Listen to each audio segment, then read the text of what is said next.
မင်္ဂလာပါရှင်။ဒါဟာကထိုင်းမြန်မာဘာသာအစီအစဉ်မှာပြန်လည်ကြိုဆိုလိုက်ပါရစေ။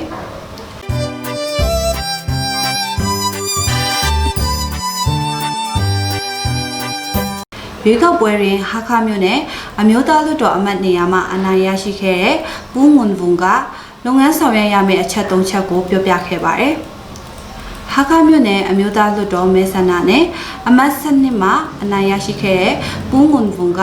ချင်းပြည်နယ်အတွက်လုပ်ငန်းဆောင်ရွက်ရမယ့်အချက်၃ချက်ကိုပြောပြလိုက်ပြီးဖြစ်ပါတယ်။ယခုလိုအနိုင်ရရှိတဲ့အတွက်ဖရာသခင်ကုံတော်ကိုချီးမွမ်းပါတယ်။မိမိကိုအားပေးပြီးမဲပေးကြတဲ့ပြည်သူတွေအပေါ်မှာလည်းကျေးဇူးထူးတင်ကြောင်းပြောလိုပါတယ်။ချင်းပြည်နယ်အတွက်လှုပ်ဆောင်ရမယ့်လုပ်ငန်းစဉ်၃ခုအနက်ထဲကပထမအချက်ကတော့ခရီးသွားလာရေးလုပ်ငန်းပဲဖြစ်ပါတယ်။တာယာလှပတဲ့နေရာဒေသပိုင်ဆိုင်ထားတဲ့ချင်းပြည်နယ်မှာနိုင်ငံခြားခရီးသည်များကလာရောက်လေ့လာနိုင်အောင်ခရီးသွားလာရေးလုပ်ငန်းစဉ်ကောင်းကောင်းမွန်မွန်စီမံဆောင်ရွက်သွားမယ်ဆိုလို့ရှိရင်အဲ့ဒီလုပ်ငန်းကပြည်နယ်ဖွံ့ဖြိုးတိုးတက်ရေးအတွက်များစွာထောက်ကူပြုလုပ်မယ်လို့ယူဆပါတယ်။နံပါတ်2အချက်ကတော့ချင်းပြည်နယ်ဟာမွေးမြူရေးနဲ့စိုက်ပျိုးရေးလုပ်ငန်းတွေအကောင့်ထဲပေါ်ဆောင်ရွက်ဖို့ကောင်းတဲ့နေရာတစ်ခုလည်းဖြစ်ပါတယ်။အဲ့ဒီကိစ္စကိုအထက်လူကြီးတွေစီမှာတင်ပြဆွေးနွေးသွားပါမယ်။နောက်ဆုံးအချက်ကတော့ပညာရေးအပိုင်းပဲဖြစ်ပါတယ်။ပညာမတတ်ဘူးဆိုလို့ရှိရင်မဖြစ်နိုင်ပါဘူး။နောက်မှာလည်းကုမ္ပဏီတွေအများကြီးလာကြမယ်။အဲ့ဒီအချိန်မှာပညာမတတ်ဘဲနဲ့စီမံခန့်ခွဲနိုင်မှာမဟုတ်ပါဘူး။အဲ့ဒါကြောင့်ချင်းပြည်သူနဲ့လူငယ်များပညာရေးပိုင်းမှာတိုးတက်ဖို့အဓိကဆောင်ရွက်ဖို့လိုအပ်ပါတယ်။ယခုချင်းပြည်နယ်မှာစာသင်ကျောင်းတွေရှိနေပေမဲ့လည်းကျောင်းဆရာမလုံလောက်မှုလုံးဝမရှိပါဘူး။အဲ့ဒါတွေကိုစီမံဆောင်ရွက်ဖို့လိုအပ်တယ်လို့ဟာခထိုင်းကိုပြောပြခဲ့ပါတယ်။ဒါအပြင်ရွေးကောက်ပွဲဆိုတာနိုင်တာရှိတယ်လို့ရှုံးတာလည်းရှိဖို့လိုအပ်ပါတယ်။ရှုံးနေတဲ့ပါတီအနေနဲ့ကလည်းနိုင်တဲ့ပါတီနဲ့ပူးပေါင်းပြီးမိမိတို့ဒေသအတွက်အတူလက်တွဲပြီးလုပ်ငန်းအကောင့်ထဲပေါ်ဆောင်ရွက်ချဖို့လိုအပ်ပါတယ်။ရိုးသားဖြောင့်မတ်ခြင်းတရားဟာတိုင်းပြည်နယ်လူမျိုးဘာသာကိုတိုးတက်ဖို့ဖြစ်တယ်ဆိုတဲ့ဆောင်ပုဒ်နဲ့အညီလုပ်ငန်းဆောင်ရွက်သွားမှာဖြစ်တယ်လို့လည်းထပ်လောင်းပြောကြားခဲ့ပါတယ်။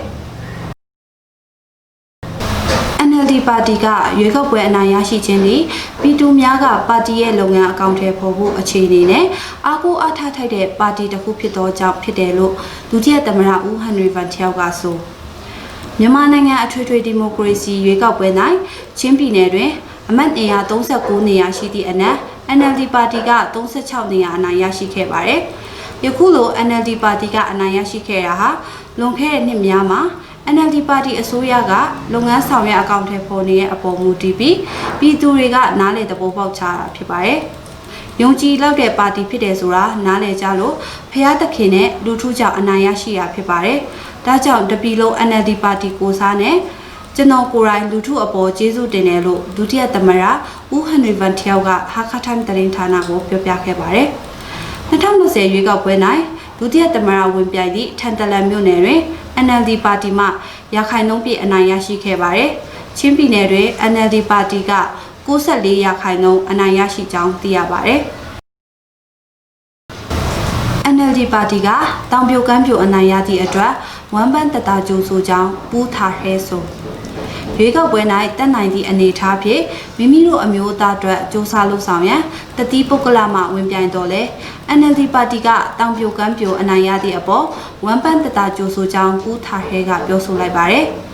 ကျွန်တော်ကတော့မဲရုံအခြေအနေပေါ်မှာဇောတကမတက်လို့ပါဘူးတပီလုံးအတိုင်းတာမှာ NLD ပါတီကတောင်ပြိုကမ်းပြိုအနိုင်ရတဲ့အတွက်ဒါကလက်မခံနိုင်စရာအကြောင်းမရှိပါဘူးကျွန်တော်ကတော့အနိုင်ရလို့ရှိရင်တိုင်းပြည်နယ်လူမျိုးအတွက်လှုပ်ဆောင်ဖို့စိတ်သက်ပြင်းပြသူဖြစ်ပါတယ်ဒါပေမဲ့မတက်နိုင်ဘူးလေ NLD ပါတီအနိုင်ရတာကစိတ်သက်ဖြူစင်စွာလက်ခံပါတယ်တစ်ဖက်မှာကျွန်တော်ကိုအားပေးကြတဲ့လူတွေကျွန်တော်အတွက်ဆူတောင်းပေးကြတဲ့လူတွေအပေါ်အထူးကျေးဇူးတင်ပါတယ်ဟုဟာခမြို့နယ်ပြည်နယ်လွှတ်တော်ကိုယ်စားလှယ်အမှတ်1မှဝင်ရောက်ရှင်ပြိုင်သူဦးထာဟဲကဟာခထိုင်းကိုပြောပြခဲ့ပါတယ်2020ရွေးကောက်ပွဲ၌ချင်းပြည်နယ်တွင်တတိပုဂ္ဂလမှဝင်ရောက်ရှင်ပြိုင်သူ18ဦးရှိသည့်အနက်မိသူတဦးတစ်ယောက်မှအနိုင်ရရှိခြင်းမရှိပေ။ဤကိစ္စနဲ့ပတ်သက်ပြီးတတိပုဂ္ဂလမှဝင်ရောက်ရှင်ပြိုင်သူဦးထာဟဲကရွေးကောက်ပွဲရလဒ်ကိုဝမ်ပန်းတတာကျိုးဆိုကြောင်းပြောဆိုလိုက်ခြင်းဖြစ်ပါတယ်။ကျွန်မချယ်ပါ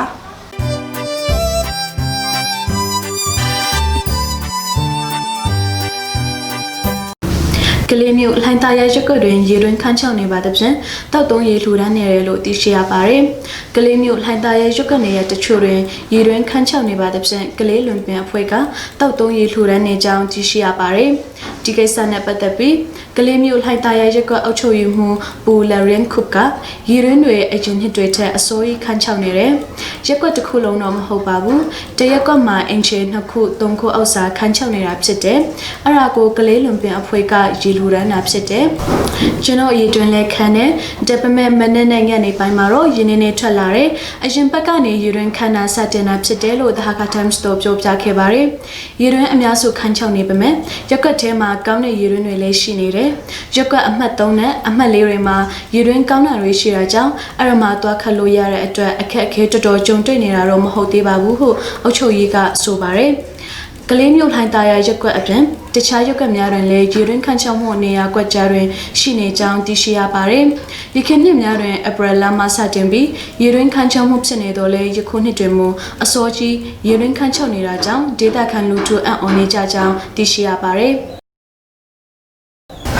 ဆက်လက်ပြီးတရင်အတူအထွာတွေကိုတင်ပြပေးသွားပါမယ်။စကိုင်းတိုင်းကလေးကပေါ်ဒေသမီးဆန္ဒနှစ်နေရာမှာချင်းအမျိုးသား2ဦးရွေးကောက်ပွဲတွင်ဝင်ပြိုင်သည့်အနက်ပူမက်အယ်ကအနိုင်ရရှိကြောင်းသိရှိရပါတယ်။ပူမက်အယ်ဒီခမ်ပတ်မြို့ဒေသခံဖြစ်ပြီးတမူးမြို့အမှတ်2မီးဆန္ဒနေမှာအနိုင်ရရှိခြင်းဖြစ်ပါတယ်။ကလေးကပေါ်ဒေသတွင်မြို့နေ2နေရှိသည့်အနက်မီးဆန္ဒနေမြေ10ခုနဲ့ချင်းရဝင်ကြီးနေရာတနေရာရှိရာ NLD ပါတီကရခိုင်နှုန်းအပြည့်အနိုင်ရရှိထားပါတယ်။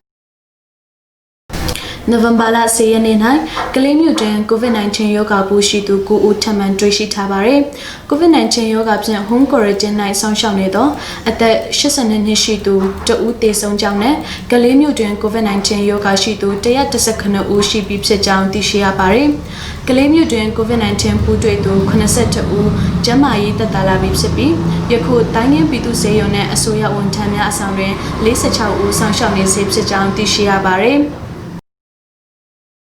လူချင်းမင်းတို့လုပ်ငန်းအကြောင်းအရာများကိုကြော်ရထည့်သွင်းလိုပါက The Hakka Times မှာဇင်းလုံးချိုတာစွာနဲ့လှုပ်ဆောင်ပေးနေပါတယ်။ The Hakka Times ရဲ့ Facebook page နဲ့ YouTube channel တို့ကို like, follow, share နဲ့ subscribe လုပ်သားဖို့လည်းတိုက်တွန်းလိုပါတယ်။ဒီကနေ့ The Hakka Times မြန်မာဘာသာအစီအစဉ်ကိုဒီလောက်နဲ့ပဲအဆုံးသတ်တော့ပါမယ်။ကိုယ်စိတ်နှပြချမ်းသာချမ်းသာကြပါစေရှင်။ကျွန်မ Elizabeth ပါ။